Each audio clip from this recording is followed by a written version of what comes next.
people, welcome back to our channel. You're here with me, Sarit and Stevie K. Okay, today guys, we're watching KATRINA KAIF and VICKY KAUSHAL TapeCast Season 2. Episode 6, and it's film companion. Just want to say thank you to Doc. He sent this request or suggestion to us. It's me who had to tell Steve because I saw the icon comment. Yeah, and he, sent us this and said this will be great with what's going on. Obviously, if you guys don't already know, KATRINA KAIF and VICKY KAUSHAL got married, so congratulations to them. I had no idea they were together. Seen pictures of them on Instagram and stuff like that. They look really lovely. They make an amazing couple. So what basically Doc said, this is apparently the first time, I believe, that they both sort of met and spoke. Okay. So I'm guessing this is where the romance started. People tell us if I'm incorrect or if that's wrong or if it's other time, but this apparently is where it all blossomed. I've never heard of TapeCast before, so ever. I haven't watched any of them either. I didn't know about it. So this is something new, so if people aren't aware of it, obviously, now you guys do, so do check it out. I will put the link to this video and obviously of Film Companion, who have got 1.33 million subscribers, so I'm sure everyone in India and everywhere else will probably already know about them, but obviously here in the UK, I didn't know. But we're going to check this one out. Also, with them being married, so obviously this led to a happy romantic story, so we get to see how they were when, I'm looking forward to this. If you're new to our channel, don't forget to like, share, subscribe. Also check out our other channel, which is Cool Art Touch. Also let us know what else you guys want us to make. Is there any other TapeCast or Film Companion, any other people that, basically, that you want us to watch? And obviously, like I said, it's something new to us, so we don't even know what to expect, really. No, not at all. So anyway, let's have a look. Hi, Katrina. Hi.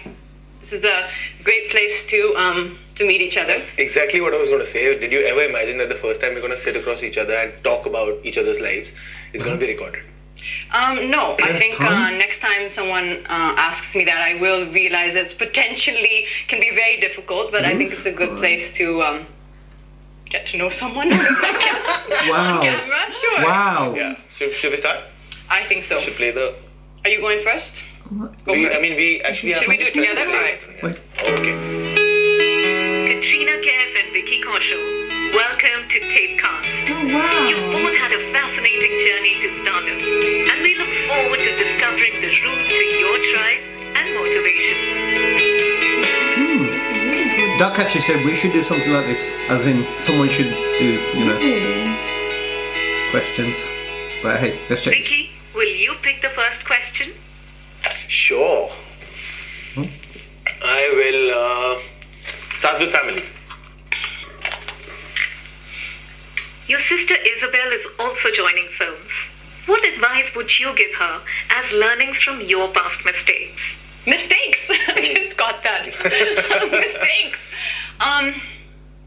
So I think what I felt in the beginning that I was trying to do with her was kind of make her do everything that I had done. And I was trying to kind of advise her almost very similarly into all the things and all the routes that I had kind of taken in my life, and thinking that, okay, this is, I don't even think I did it consciously, it just was happening. A similar plan. And then a similar plan, thinking, okay, this is the way, this is the kind of way that I know, and this is the way that, I think will work for her to be successful. And then now she's been here for about, I think, 8 or 9 months. The best thing I can do for her as a sister is allow her to discover her own voice and allow her to discover who she is, rather than trying to make her into, a person who I think, works for this industry or for any industry. Authenticity is always what works. Always. She's shooting for a film right now? No, she's just about completed a film, which she's... she's already... yeah, she's kind of just about in completion for a film she's done. Wow. So. Best wishes to her. Thank you. Okay, so now I'm picking question for you. The general consensus seems to be that what works in your favor is your boy next door vibe, that you're approachable, reachable, and attainable. But as you become more successful, how do you continue to be these things?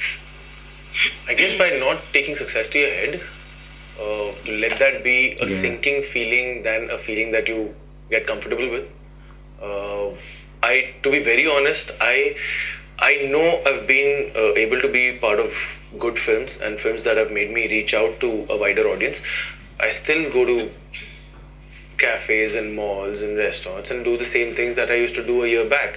So, and it's also sometimes you have to realize that all they want also is just a couple of seconds from your life. You know, all they ask for is a selfie. All they do is like pay like a compliment to you. That's all they do. And I guess I'll just lose myself if I lose all those things. You know, just that relatability, because that also I feel is an asset to me as an actor. You really need to have people around you who really kind of firstly know you for who you are, not the actor or not the professional side of you, but just who you are, and keep bringing you back to your reality.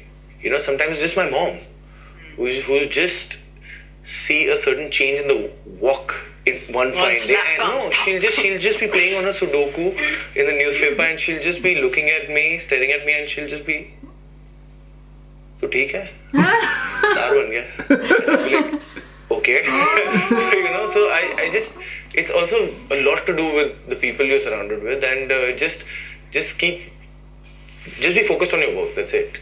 You know, I am the same Vicky Kaushal that I was. It's just, okay, they just like me for my performances in the past few films, so they, you know, I'm getting all that love and affection, which I'm very grateful of. But I should just be, I mean, this is the time I know that I can't take things for granted. Yeah, that's the biggest mistake people do. They lose focus on what it was that was working for them. And also there's this, you know, there's this beautiful poem called If by Rudyard Kipling. Success and failure just the same. Just the same. And just there's this beautiful word. He's called success and failure as imposters, which is so true. Yeah. Which is so true, you know. And if you learn how to treat both of them the same, that's the trick. So, and I genuinely try to do that. Try to treat success, or the times when I was genuinely just knocking around doors and just trying to meet people and asking for work. But aren't those just such great times when you look back at them? Or do you find that? It scares me. Oh, it does? Yeah, it does. It does. It makes me value my present even more. Because that time, actually, it was fun.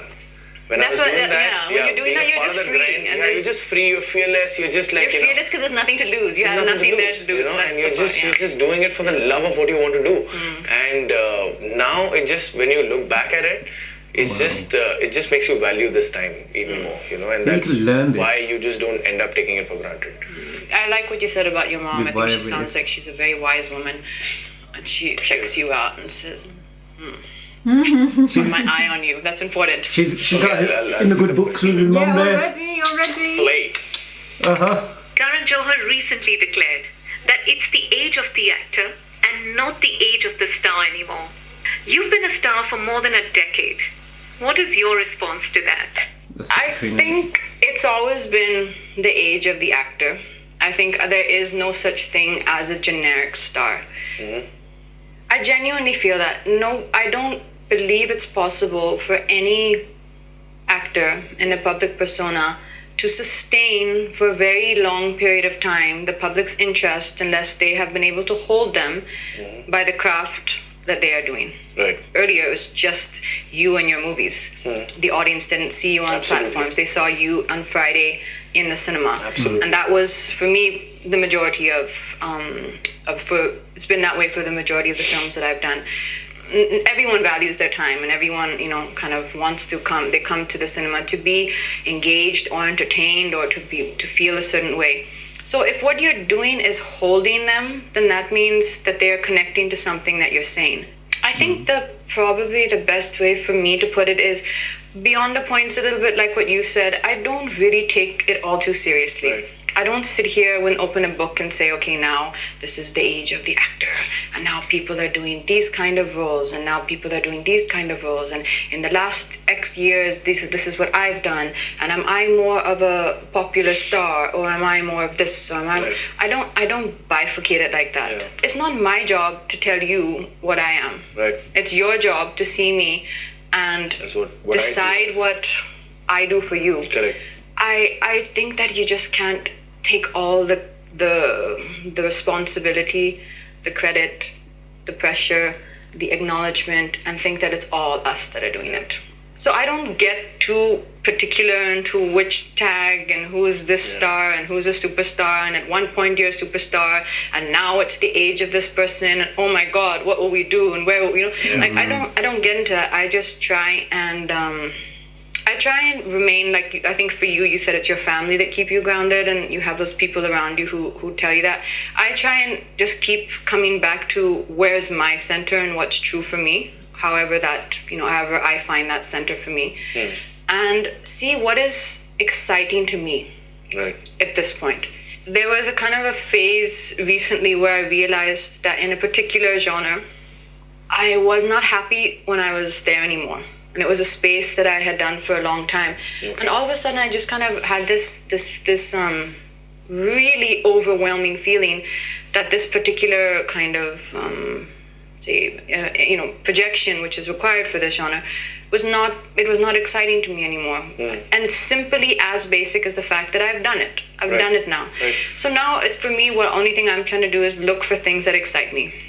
After a certain amount of time, you've also done and you've seen many of the beats. You've seen all the beats that are there. So now what's going to challenge you? And for me, I realized right now, I think it's the places where I feel that I'm learning something. Where I feel that I'm learning something new. Either the director is teaching me, or even if the director is just the person capturing it, it's the people I'm trying to gather around me who are working with me. Do they have something I can learn? Can they teach me something new? So that for me is how I've made this chapter in my life exciting for me, is by trying to see where can I change things up, where can I make it new for myself. And I feel if it's new for me and interesting for me, then the audience will continue with you on that journey. How was it for you to kind of gauge that? Because that shift from knocking doors to this literally superstar that you became, and just that shift, how was that for you? It's because it was so gradual, I think. It's exactly what you said. And there are a lot of people who are in our industry, who are my colleagues, that came in around the same time as me. And they came with that one big, grand launch film. And all the magazines said, next big thing, this thing. And you have those people. But for me, it wasn't like that. It was one smaller role in a film, then one small thing, then this, then that. For me, though, I do remember the first time that I had gotten like a lot of, when you notice that people are speaking a lot of acknowledgement or praise about something, was a film called Namaste London. That was the first time that I think I felt that, this is fun, this is nice. Of course, before that, there was some song which was very funny, but it became popular at that time, called Just Chill. So that song was popular. You talking about your songs reminds me of something. I was in an acting institute. This was back in 2009, second half of 2009, and one of our exercises was to look into the camera and dance on, as in like we had to express it to the camera and dance on Teri Aur. Look into the camera and be all Teri Aur, Teri Aur. Okay, so you're supposed to take the vibe of the song. And the camera's the girl, obviously. It's not like some role play. So that's the POV of the girl, and then you have to act it out. So you talking about your songs just reminded me of that, because I have done that to a camera in that acting institute. Okay, this is really funny. I'm just imagining all these poor students in that camera following them. And what if the guy is obviously the body plus, getting closer, and the camera's the girl. No, it was your interpretation or whatever you feel like doing. Your interpretation of the song. It was also being. This is very interesting. Being just free, just it was like a movement thing. It was like a movement class. Yeah, just like. So basically, one could say that in a small way, I've had a fairly large hand in helping you craft the skill. I'm so thrilled to be sitting with my guru over here. Oh wow! Stole her heart. Stole it. That's it. Okay. Got it. There's something between the eyes. Got it. Got it. I'm going to take a guess and say Hey Vicky, this is Abhishek. I just want to ask you, very interested to know that as actors, there's always one or several genres that really terrify us, that we feel that we can't do justice to, but still we want to kind of like tick it off our bucket list. Keeping in mind the variety of work that you do and you continue to do, I really want to know is, do you have that one genre that really scares you? And if it is something that really terrifies you, is your approach to it that you want to do it and conquer it, or do you just stay away from it? So as a co-artist and as a big fan of yours, I really want to know, what is that one genre that scares you? I'm actually currently shooting for a film which is in the horror genre. Before this, comedy was the genre that used to really scare me, because I feel, comedy is that one sur. Either you get it right or you're completely off it. But horror is, I think, the trickiest genre to play with, which I didn't know, which I'm learning as I'm shooting for this film. Because when you're doing an emotional scene or a dramatic scene, you know that you've hit an honest note somewhere down the line. In comedy also you feel that either you've missed it or you've hit that note. But in horror, you always play acting. You always play acting, and you're always imagining, okay, this is the ghost, or this is what we have to imagine, and then there's going to be a team of VFX which is actually going to create what you gave that reaction to. And then there's movement, and then you have to create your own world. And all those elements are coming into play. So this is something that I was not prepared for. That, okay, it's always going to be that play act. I'm always going to know that I'm going to give this scare moment. I'm always going to know that I am walking normally, and then there's going to be a sudden sound at the back to which I have to react, which didn't actually happen, which I have to imagine and take that cue myself and then do that. And then also imagine the intensity of it. That could be created later, but that intensity might not match the intensity that I had kept in my head. So all of that is a very tricky space. So I really would want to explore it soon ahead. Not immediately, but soon ahead, and then use this experience of mine into that and then take it forward. So I guess it's horror now. Yeah, I do agree that sounds like the toughest genre ever. I'm going to pick up Self. Okay. In the last 2 years, you've emerged as a mature and confident individual who can hit it out of the park with a role like Babita Kumari in Zero. What enabled you to reach this place? I think what life brings to you, what life throws at you, pretty much everything that I imagined could not happen, happened. All the things that you imagine, this should not happen, this should not happen, the things you try and guard and protect and keep, those were all the things that I was trying to focus on so much and protecting and keeping were all the things that disintegrated or, did not work out or went away. And then I think it's that moment where you kind of are faced with everything you feared and you realize that it's not so bad. It's like it's like you had overhyped in your way. Yeah, I think that's what fear is. That fear is mostly just an illusion. It's never really, unless the actual ghost in your horror film comes in front of you, it's never really that the thing that you fear is that bad. Yeah. Sometimes you don't realize it at all until later, and then you realize before you know it, you're in this whole kind of structure of something, and it's not purely just creative, it's not purely just your work, it's kind of all convoluted.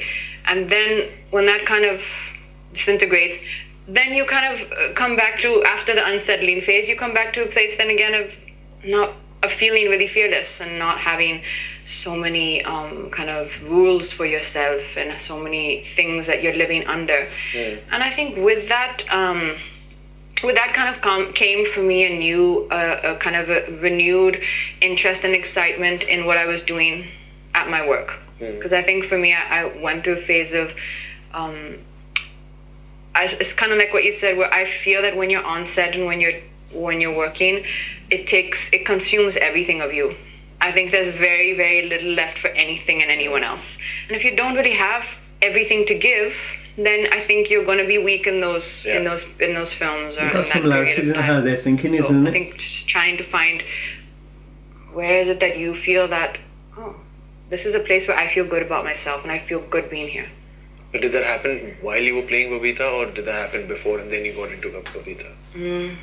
For that particular role, I think Anand Rai was super. For Zero, he was always sure he wanted me to do that. Like, he came to me about 2.5 years before the film started. Wow.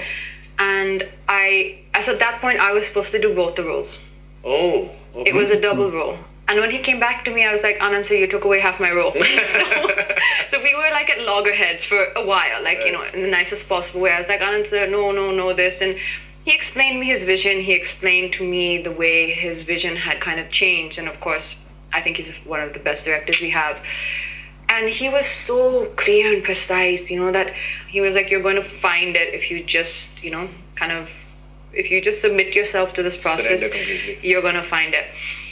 It was a really hard process though, because when you're coming on set and you're supposed to be drunk and brokenhearted and really distraught at a really low, you're vulnerable, you're at a loss, you feel very unhappy, and you don't have your self-esteem is not on the highest thing, and you're drunk. And I didn't want that to look fake, and you can't really fake that. I mean, it's tough. It's tough if you're just going to completely just be out there to kind of switch it on and off. Right. So when we used to come on set, there used to be like an hour and a half that me and Anand sir would just sit and talk.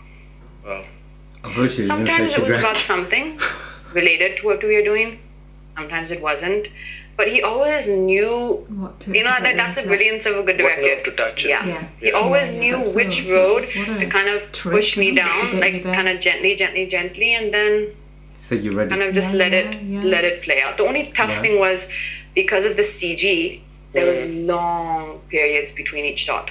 So let's say, they're doing, say, even from a mid to a profile, sometimes that could be like hours. I think out of everything I've done recently, that was something which really excited me. Like it was really fun to do that. Do you think also because it became like kind of an outlet for you to express what you have inside, to just do it through a character?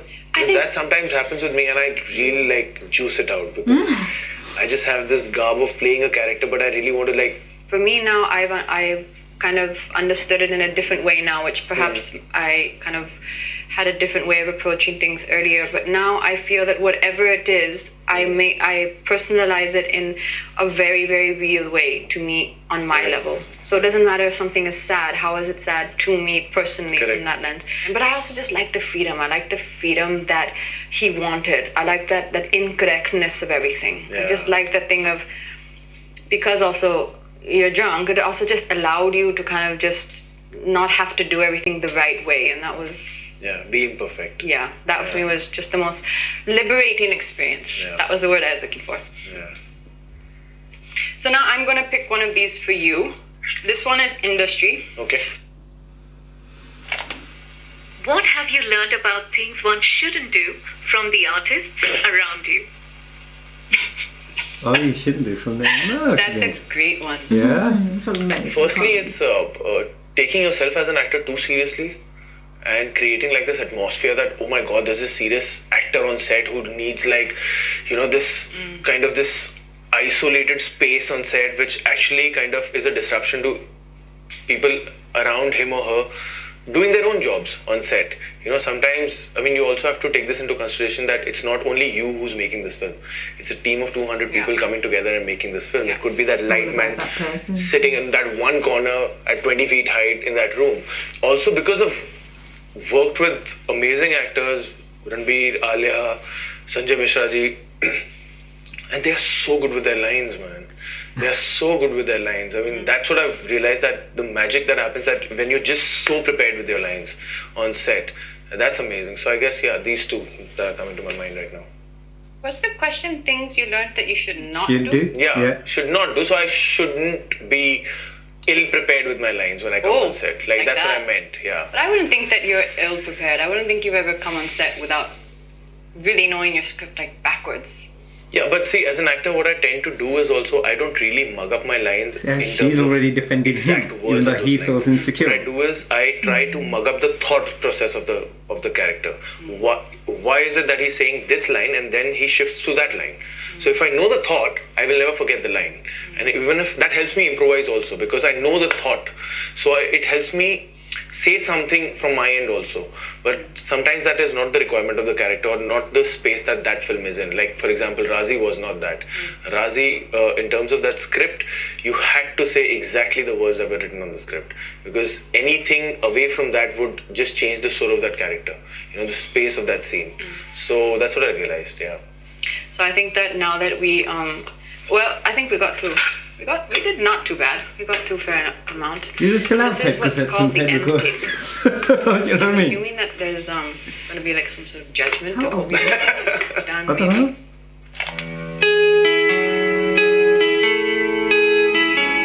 Thank you, Katrina and Vicky. There was John. It's Can you been see a now? pleasure to get The to know bodies. you both a little better. We look Postures. forward to seeing you on screen. Oh, I watched it carry on. ਨਹੀਂ ਹੋਰ ਕਿੰਨਾ ਚਾਹੀਦਾ ਸੀ ਤੈਨੂੰ How did 22 ਉਹਨਾਂ ਦਾ minutes? ਵਿਆਹ ਵੀ ਚਾਹੀਦਾ ਸੀ ਬੱਚੇ How did You know 22 what I mean? minutes just go so quickly? 22 minutes. It was 2019, so 2 years ago. So I'm guessing that's how long it's been. March 2019. Well, this was put on there, so it's ran. Wow. You could just tell that there was something between them. I like that they had similarities in their sort of way of thinking and processing. And if you see, like now, he was like more or less finding things that were like, you know, what he might not be good at or uncomfortable with better than, like, you know, there's Ranbir, there's actors who are better than me and more professional in their manner. Not in those precise words, but she sort of already came to his defense of going, I'm sure you're not that. I'm sure you are more than capable. Yeah. So she met him for the first time and doing this conversation, and already she's putting in place that I've got your back. Yeah. I don't believe that. I believe you are good. There's good she about did, you she and what did. you did. Yeah. And not only that, I also was looking at the way that their body posture. I mean, he's very much open, and he felt relaxed in her presence. Yeah. And even when he was Do you know talking, what's you good could though, see that there wasn't a third person asking the questions, and it was nice just to and he was looking, his emotion, emotion and his facial expression, he was always engaged Yeah. in want to listen and know. And you know that from him actually speaking to her in the way that he did, that he wasn't just, it was going over his head and he was just like, it's all about me. He was interested in her as much as she was interested in him. Yeah. Everything he was saying, it was like this. And then they were sort of relatable in what they were answering, and they were like going, yeah, I see where you're coming from, I see where you come from. If you see in the video, she had majority of the time it was like a pillow on her stomach, and she was like more or less like that, like as She in felt back still a bit weird, but then it was all like still like that comfort. I don't know this person, but yet I'm willing to, like, you know, open myself up to this person, to the point where you see that she hasn't got the pillow and she seems a bit more, she feels like I'm safe with him, you know, and it just felt like that. And it's just beautiful, because the way that they were, it's the way that they were engaged, the way that they looked, the way that they felt. You wouldn't have probably thought of that at the time if you watched it at that time. You know, everyone probably just look at it and be more interested in what they have to say, because, you know, these two people are talking about their personal experiences, personal views, personal, you know, what they've gone through or seen, or how they're adapting and changing. I think people would have. Some people would have. No. You could just see that, right? Because you probably just look at it, because come on, you can see people going on the Couple Sharma show, you can see people going on Coffee, going on other shows, and you just sometimes just like thinking, well, okay, this is a show, but I know it's TapeCast, and they probably haven't been together, and majority of the time it's people promoting a movie or something or the other. But this is, again, there's going to be actors and directors and people coming on the show. You ain't going to see sparks fly all the time. It's not being, you know, this isn't like a matchmaking show that they thinking, they didn't realize, you know what we'll do? Didn't think that this was going to We'll happen. get a Vicky Kaushal, we'll get a Katrina Kaif, see if things go on. Let's get Hrithik Roshan today, let's get so-and-so, and let's see if things go on. That's really good, Doesn't though. work like that. TapeCast got a couple together. But hey, you know what? But what I was going to say is, even though if they hadn't made a movie together, haven't been together, if it is meant to be, it's meant to be, and God always finds a way to get you to meet the person that you're supposed to be with, and it could be in whatever circumstances. If it's going to happen, it's going to happen, and obviously for them, it's happened. And you know, I couldn't see anyone else like put them together. They just seem so lovely, and I just feel like they seem both down to earth, humble, but yet very smart. Yeah. And you know what I mean. And it wasn't just about me. It's about, you know, having consideration, like he says. They both seem grounded. They're both like, you know, even her sister wants to. People want to go. His brother's just come into the movies, but it seems like this is our journey. That's your journey. We respect yours. This, you know what I mean. And it's that, and that makes it even more beautiful. And I think that's where those nice similarities and that chemistry and vibe is just there, and blossom to something beautiful. It's beautiful. So that's it, guys. Any more TapeCast or any other videos you guys want us to react to, don't forget to like, share, subscribe, and we'll see you next one. See you guys. Take care, see you soon. Bye. Bye.